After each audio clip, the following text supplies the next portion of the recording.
Today we're going to talk about dyspareunia, painful intercourse. This is a major situation for women, sometimes even inserting tampons, getting a pelvic exam, horse riding, sitting too long. All of these activities can be uncomfortable. Now, what I think is usually behind this condition is oxalates, okay? Oxalates can form crystals that can look like razor blades. Sometimes you can get oxalate stones as kidney stones. Sometimes they end up in the joints. Sometimes they can create like gout-like symptoms. It's called pseudo-gout, where oxalate crystals can go into the big toe.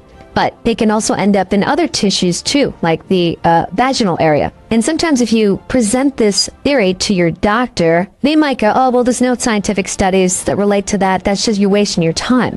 But my thought is, first of all, just because something doesn't have a study doesn't mean it's not effective.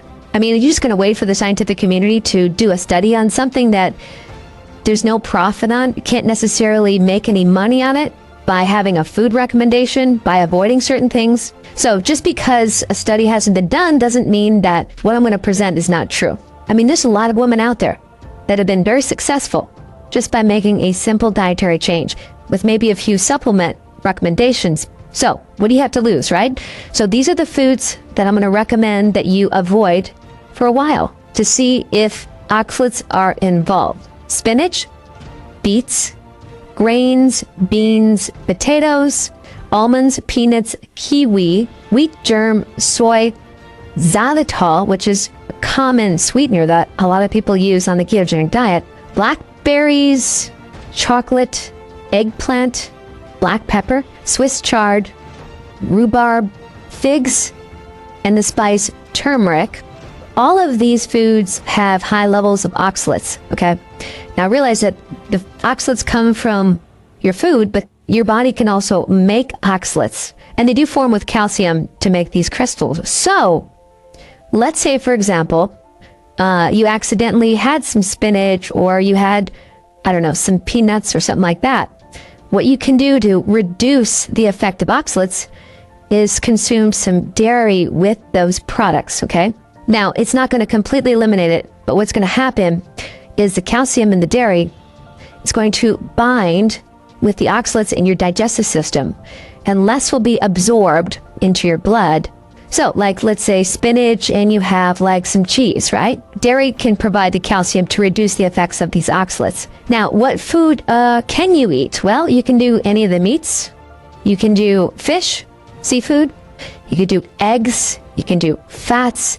And you can do certain vegetables that are low in oxalates as well. Arugula, cabbage, avocado, cauliflower are all low in oxalates. And then also just regular lettuce is low in oxalates. Yeah, and also the saturated fats are low in oxalates too. So you could definitely eat a pretty good variety of foods.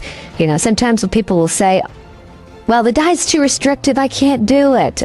Well, how bad is this problem? I mean, let's weigh out the advantages and disadvantages of making these changes. I think it's going to be worth it if you can completely resolve these symptoms. Now, there's also been some connection with low B6 and having higher levels of oxalates. I did a video on this. I'll put it down below. But if you are going to take vitamin B6, make sure it's in a form P5P form, okay?